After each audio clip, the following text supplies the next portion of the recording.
The field of an electric dipole की वजह से जो इलेक्ट्रिक फील्ड होती है कहाँ पर, एक्सियल पोजीशन पर, किसी एक एक्सिस पर कोई एक पॉइंट होगा। तो हमारा ये इलेक्ट्रिक डाइपोल है, ये नेगेटिव चार्ज है, पॉजिटिव चार्ज है, डाइपोल मोमेंट हो गया नेगेटिव टू पॉजिटिव, इनके बीच में सेपरेशन है 2a।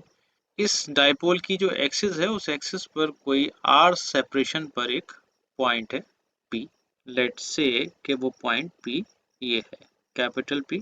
और इस पॉइंट की इस डाइपोल से जो सेपरेशन है वो सेपरेशन है r। कितना है, r। और हम डाइपोल के सेंटर से लेते हैं ये डिस्टेंस, हमेशा जो मेजरमेंट रहता है डाइपोल के सेंटर से, ये डाइपोल का सेंटर होता है जो मिड होता है इनका। अब यहाँ से यहाँ तक जो सेपरेशन है ये है r। तो अब इस पॉइंट पर इन दोनों चार्जेस की वजह से जो इलेक्ट्रिक फील्ड होगी वो क्या होगी, इस पॉजिटिव चार्ज की वजह से इलेक्ट्रिक फील्ड इस डायरेक्शन में होगी, और इसको मैं कह सकता हूँ ये है E positive electric field due to positive charge. और जो नेगेटिव चार्ज है उसकी वजह से जो इलेक्ट्रिक फील्ड होगी वो इस डायरेक्शन में होगी, और ये थोड़ी कम होगी। क्यों? क्योंकि जो नेगेटिव चार्ज है वहाँ से जो P का सेपरेशन है वो as compare to positive charge ज़्यादा है, और दूरी पड़ने के साथ साथ इलेक्ट्रिक फील्ड वीक होती जाती है। इसलिए नेगेटिव चार्ज का जो इलेक्ट्रिक फील्ड होगी यहाँ पर वो लेस होगी as compare to positive charge, क्योंकि वो ज़्यादा पास है इस पी पॉइंट के। तो ये होगी E negative electric field intensity due to negative charge. अब यहाँ पर हमें इनका वेक्टर सम करना होगा। तो उसके लिए इस क्यू चार्ज से, यानी कि माइनस क्यू नेगेटिव चार्ज से पी का सेपरेशन और पॉजिटिव चार्ज से पी का सेपरेशन हमें कैलकुलेट करना होगा। तो नेगेटिव चार्ज से इस पॉइंट P का सेपरेशन हमारा होगा A, क्योंकि ये टोटल लेंथ कितनी है 2a, टोटल लेंथ है 2a, तो हाफ ऑफ द लेंथ कितनी हो गई A। ये सेपरेशन हमारा हो गया A प्लस आर। सेपरेशन कितना हो गया A प्लस आर। और पॉजिटिव चार्ज से जो सेपरेशन है वो कितना है, ये पॉजिटिव चार्ज से लेकर P पॉइंट तक जो सेपरेशन है हमारा वो है R माइनस ए। यहाँ पर भी इसको चेंज करके लिख लेते हैं R प्लस ए, हालांकि फ़र्क नहीं पड़ता इससे कुछ। Electric field intensity due to negative charge की वजह से जो इलेक्ट्रिक फील्ड इंटेंसिटी होगी एट पॉइंट P वो होगी 1/4 pi epsilon naught quantity of the charge upon separation. Separation कितना है R plus a whole square in the direction of minus vector R। जो वेक्टर R यहाँ से अगर डायरेक्शन वेक्टर R की तरफ ले लें तो वेक्टर R के अपोजिट हो गई। और अगर पॉजिटिव चार्ज की वजह से इलेक्ट्रिक फील्ड इंटेंसिटी को कैलकुलेट करते हैं then E positive is equal to 1/4 pi epsilon naught quantity of the charge upon separation. Separation कितना है पॉजिटिव वाले का R minus a whole square in the direction of vector R। अब इनका vector sum करते हैं। तो final electric field is given by E negative plus E positive.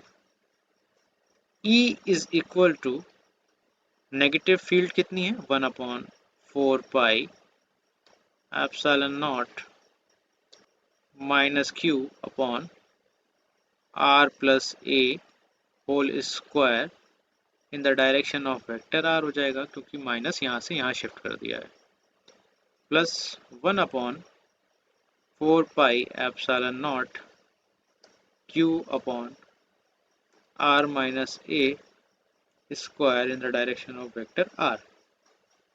अब यहाँ पर 1/4 पाई एप्सिलॉन नॉट कॉमन आ जाएगा, 1/4 pi epsilon naught, quantity of the charge भी कॉमन आ जाएगी और वेक्टर R भी कॉमन आ जाएगा, क्योंकि resultant in the direction of vector R ही रहेगा, और ये डिसाइड करेंगे एक्सप्रेशन की किस डायरेक्शन में रहेगी। फिर भी डायग्राम से क्लियर है कि पॉजिटिव चार्ज की जो डायरेक्शन है उसी डायरेक्शन में रहेगी रिजल्टेंट इलेक्ट्रिक फील्ड। और यहाँ आ गया 1 upon r minus a whole square minus 1 upon r plus a whole square. Then E is given by 1 upon 4 pi epsilon naught q. यहाँ LCM ले लेंगे, LCM हो जाएगा हमारा r minus a whole square into r plus a whole square और यहाँ आएगा r plus a whole square minus r minus a whole square.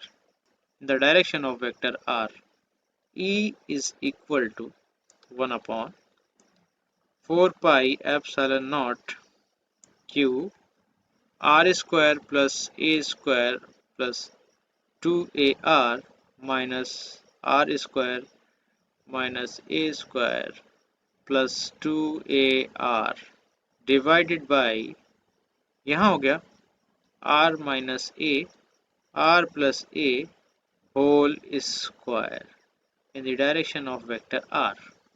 Then E is equal to 1 upon 4 pi epsilon naught q. ये cancel out हो जाएंगे a square r square आपस में और ऊपर बचेगा 4a into r divided by r square minus a square. ये a minus b और a प्लस b का फॉर्मूला बन जाएगा, तो जाएगा r square minus a square का whole square in the direction of vector r. अगर ये जो सेपरेशन है ये डाइपोल के साइज से ज़्यादा होता तब इनके स्क्वायर और भी ज़्यादा बड़े होते और इनमें सेपरेशन और ज़्यादा हो जाता, यानी कि ए स्क्वायर और छोटा हो जाता और आर स्क्वायर और बड़ा हो जाता, तब ये कंडीशन आ जाती है. तब हम क्या कर सकते थे, तब हम r square minus a square को लिख सकते थे लगभग आर स्क्वायर ही है, ऐसा लिख सकते थे. फिर उसके बाद क्या होता, उसके बाद यहाँ कुछ चेंजेस हो जाते हैं. वो चेंजेस क्या होते, E is equal to 1 upon 4 pi epsilon naught q quantity of the charge into 4ar into vector r upon r की पावर 4 और यहाँ r से r की पावर माइनस हो जाएगी. Then E is equal to 1 upon 4 pi epsilon naught और ये क्या हो गया 2 into 2qa divided by r cube, क्योंकि यहाँ r से ये पावर कैंसिल आउट हो गई. और हम जानते हैं 2qa क्या हो गया हमारा 2qa, डाइपोल मोमेंट p होता है. अब यहाँ कोई और साइन तो आया नहीं है. Then 1 upon 4 pi epsilon naught 2qa की जगह लिख दिया 2p over r cube in the direction of vector r. और यहाँ पर अगर देखें वापस जाकर तो वेक्टर r की डायरेक्शन वही है जो डाइपोल मोमेंट की डायरेक्शन है. तो अगर एक्सियल पोजीशन पर पॉजिटिव चार्ज की साइड अगर हम इलेक्ट्रिक फील्ड कैलकुलेट करेंगे तब वो डाइपोल मोमेंट की डायरेक्शन में होती है, यानी वेक्टर r की डायरेक्शन में होती है. और यहाँ पर जो इलेक्ट्रिक फील्ड है वो इन्वर्सली प्रोपोर्शनल होती है सेपरेशन के, लेकिन क्यूब के. इसी वजह से अगर कोई एक सिंगल चार्ज रखा हुआ होता है तो सिंगल चार्ज की वजह से कितनी होती है electric field 1 upon r square, square law को फॉलो करती है. लेकिन यहाँ पर क्यूब होता है, इसीलिए डाइपोल से दूर जाने पर इलेक्ट्रिक फील्ड रैपिडली डिक्रीज होती है एज कंपेयर टू दूर जाने पर, सिंगल चार्ज से दूर जाने पर. तो किसी भी इलेक्ट्रिक डाइपोल की एक्सिस पर इलेक्ट्रिक फील्ड ज़ीरो नहीं होती है. उसको हम इवेलुएट कर सकते हैं E is equals to 1 upon 4 pi 2p upon r cube in the direction of vector r, और कह सकते हैं in the direction of dipole moment. किसी डाइपोल की वजह से उसकी एक्सिस पर किसी पॉइंट पर इलेक्ट्रिक फील्ड का formula E is equals to 1 upon 4 pi 2p upon r cube, जहाँ p डाइपोल मोमेंट है.